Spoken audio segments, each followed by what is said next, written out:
Kenny Spigner back here with the Kenney and the Coaches podcast live at the Coaches Clinic. I think this was guest number 6, I think I told you. Yeah, yep. 6, 7, 8. You got 8 today. Arguably one of the best, one of the biggest. But last night when I was putting the lineup of who all was going to be here, I put GOAT alert on yours. So I think Coach Montgomery at Bixby, he can take that right now. So, but Coach Brad Miller of the Washington Warriors, almost said Commanders, just so used to saying that. Back state champion. How does that sound?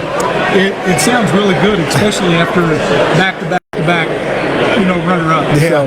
Because I think the last time I had you on, or when I had you on the podcast, I think you had just won the first one. Right. It doesn't seem like it's been that long ago. Now it's just state championship Washington. It just kind of goes hand in hand. So now you already spoke today. How did that go? It went good. Was able to use Coach Blake and Coach Colbert on my staff, and got to get up and I really just kind of outlined what I felt like Washington football stands for. They were able to go into a little bit of the detail about what Washington looks like.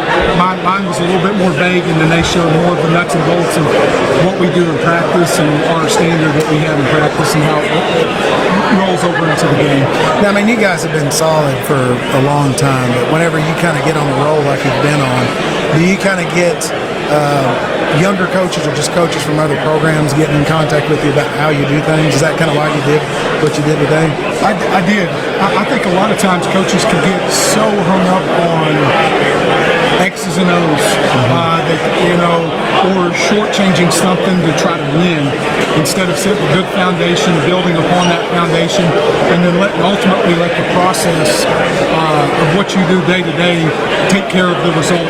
And I think we're in such a microwave society that sometimes we don't set a good foundation. And when you do win, or maybe you win in a way that you shortchange something, it's hard to hold on to that and be consistent year in and year out. And that's something that we really feel strongly about, is holding our kids to a standard year in and year out, and not lowering it because of talent level, or trying to appease people, and maybe it's a softer group, so you don't want to run them off.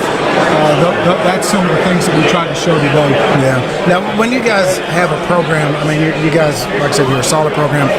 You said 3. I didn't realize the 3 runner-ups before the 3 state championships. Yeah. Whenever you've got your program the way that you want it, what do you come up here to listen to? I mean, whenever you come up here, what kind of speakers or sessions interest you the most? I really like whenever, probably similar to what we did today, what is the nuts and bolts, what is the foundation of someone's program, Coach Montgomery, or whenever, even back when Jinx and Coach Fred was going at Union, those are the type of things. The X's and O's are great, and I love listening to that, and I really like, what leads up to you guys being able to play that way, beyond talent? What does it take, and what's your program look like for the day? Now, what other things do you kind of look forward to this week? I mean, like, I've brought it up a million times. It's just it's been a minute since I've been to the Coaches Clinic, but it's like just the energy down here is just so high.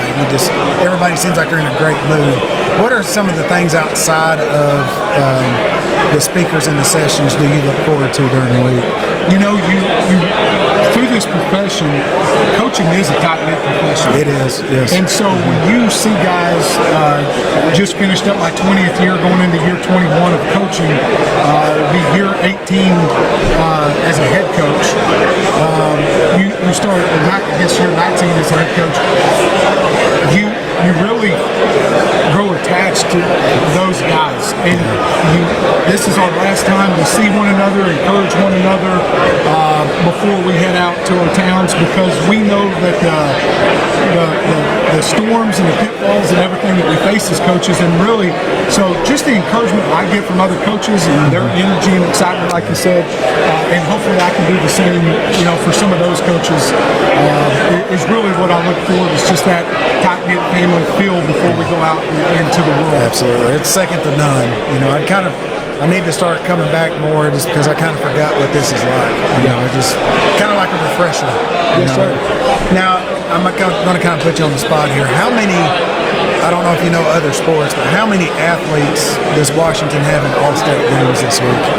Oh goodness, I know. In football we had two. One of them is at Ohio State, so he's not getting. He was pretty good. He was pretty good, by the way. But we have one in football. We have one in girls basketball. I know we had one in boys basketball, two in baseball.